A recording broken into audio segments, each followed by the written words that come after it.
nationality.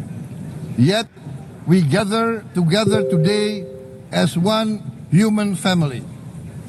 We are here first and foremost as fellow human beings, each created equal, endowed with unalienable rights to life, liberty, and the pursuit of happiness. The words of the United Nations Declaration of Independence have inspired democratic movements across continents, including the French Revolution, the Russian Revolution, the Mexican Revolution, the Chinese Revolution, and Indonesia's own struggle and journey to freedom. It also gave birth to the Universal Declaration of Human Rights, adopted by the United Nations in 1948. All men are created equal was the creed that opened the way to unprecedented global prosperity and dignity. And yet, in our own era of scientific and technological triumphs, an era capable of ending hunger, poverty, and environmental ruin, we also continue to face today grave dangers, challenges, and uncertainties. Human folly, fueled by fear, racism, hatred, oppression, and apartheid, threatens our common future. My country knows this pain. For centuries, Indonesians lived under colonial domination, oppression, and slavery. We were treated less than dogs in our own homeland. We Indonesians know what it means to be denied justice and what it means to live in apartheid, to live in poverty, and to be denied equal opportunity. We also knew what solidarity can do in our struggle for independence, in our fight to overcome hunger, disease, and poverty. The United Nations stood with Indonesia and gave us vital assistance.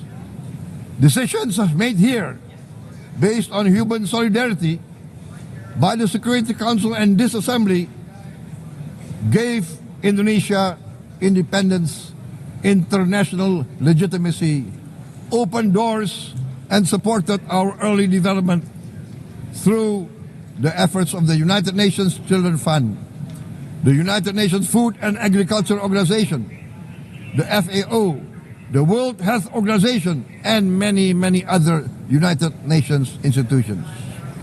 And because of that, Indonesia today stands on the cusp of shared prosperity and greater equality and dignity.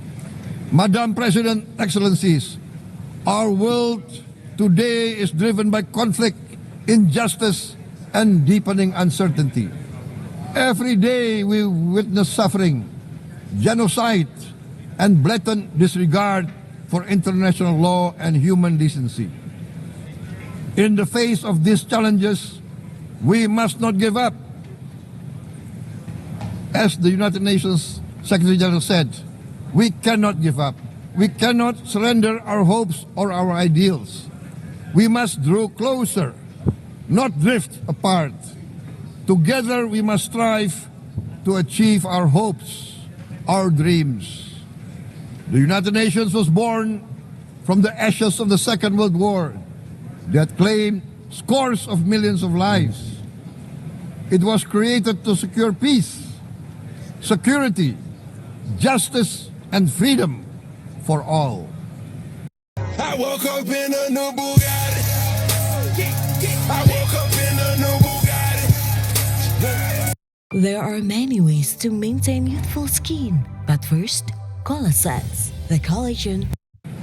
We remain committed to internationalism, to multilateralism, and to every effort that strengthens this great institution.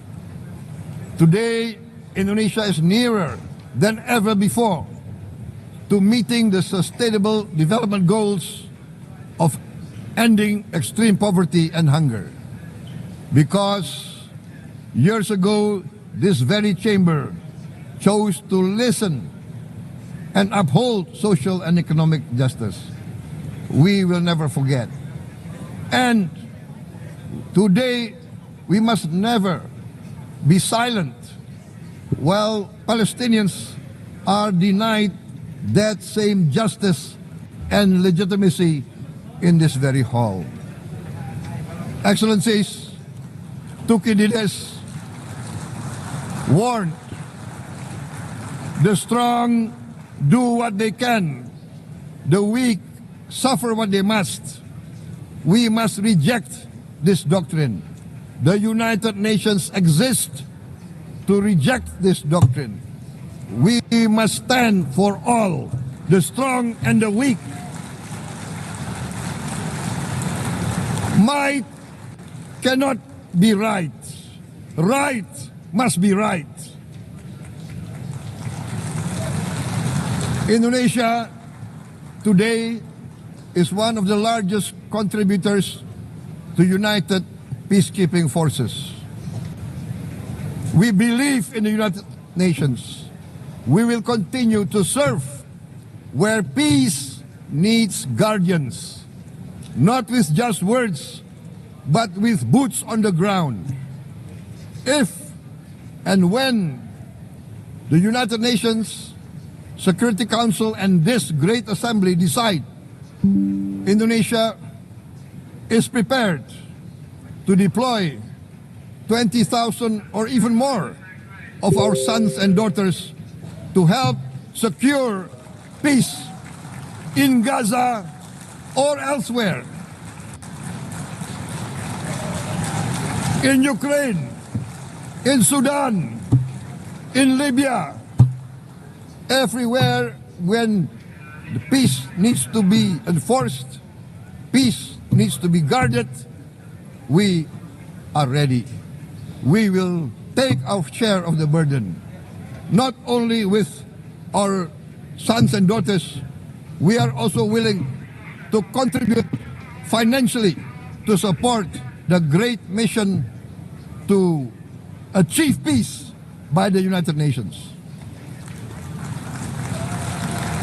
Madam President, Excellencies, I propose to this Assembly a message of hope and optimism, grounded in action and execution. Today, we heard the speech of Madam President, the President of the United Nations General Assembly. Yes, it is true what she said. Without the International Civil Aviation Organization, will we be here today? Will we sit in this great hall? Without the United Nations, we cannot be safe. No country can feel secure. We need the United Nations, and Indonesia will continue to support the United Nations. Even though we still struggle, but we know the world needs a strong United Nations. The world's population is growing. Our planet is under strain. Food, energy, and water insecurity haunt many nations. We choose to answer these challenges directly at home and to help abroad wherever we can. This year, Indonesia recorded the highest rice production and grain reserves in our history. We are now self-sufficient in rice, and we are starting now to export rice to other nations in need, including providing rice for Palestine.